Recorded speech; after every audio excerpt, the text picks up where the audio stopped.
अयोध्या में जब सीता जी पर लोक अपवाद लगा और श्री राम ने उन्हें वनवास दिया, तब वे ऋषि वाल्मीकि के आश्रम में पहुंची। वाल्मीकि मुनि ने उन्हें आश्रय दिया और वहां सीता जी ने अपने जीवन का सबसे बड़ा उत्तरदायित्व निभाया, मातृत्व। कुछ समय बाद सीता जी ने जुड़वा पुत्रों को जन्म दिया। एक का नाम लव और दूसरे का नाम कुश रखा गया। लव बाल्यावस्था से ही गंभीर, शांत और नीतिनिष्ठ स्वभाव वाला था। कुश उत्साही, तेजस्वी और साहसी था। वाल्मीकि मुनि ने दोनों को वेद, शास्त्र, धनुर्वेद और नीति का गहन ज्ञान दिया। साथ ही रामकथा भी उन्हें सुनाई। दोनों बालक बड़े होकर अद्वितीय वीर और विद्वान बने। लव कुश और राम दरबार जब श्री राम ने अश्वमेध यज्ञ किया, तब यज्ञ का घोड़ा वाल्मीकि आश्रम की ओर आया। लव कुश ने उसे पकड़ लिया और अयोध्या की सेना से युद्ध किया। उनके पराक्रम को देखकर सब चकित रह गए। बाद में जब श्री राम को ज्ञात हुआ कि ये दोनों उनके ही पुत्र हैं, तब उन्होंने उन्हें दरबार में बुलाया।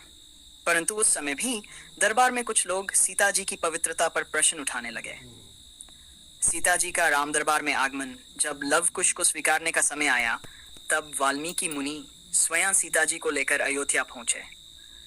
राम दरबार में सब लोग एकत्र थे। ऋषि मुनि, मंत्री, प्रजा और राजा राम स्वयं सिंहासन पर विराजमान थे।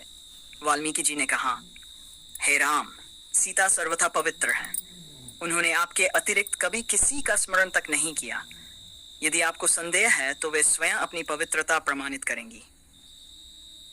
तब सीता जी ने करुण और दृढ़ स्वर में कहा, हे राम, मैंने बार बार अपनी पवित्रता सिद्ध की है। मैंने आपके अतिरिक्त किसी अन्य को हृदय में स्थान नहीं दिया। अब मैं कोई और प्रमाण नहीं देना चाहती। यदि मैं सदा पवित्र रही हूं तो हे धरती माता, मुझे अपनी गोद में समा लीजिए। धरती माता का प्रकट होना, ज्यों ही सीता जी ने यह वचन कहा, उसी क्षण धरती फट गई। उस दरार से एक स्वर्णिम सिंहासन प्रकट हुआ। धरती माता स्वयं प्रकट होकर उस सिंहासन पर बैठी थी।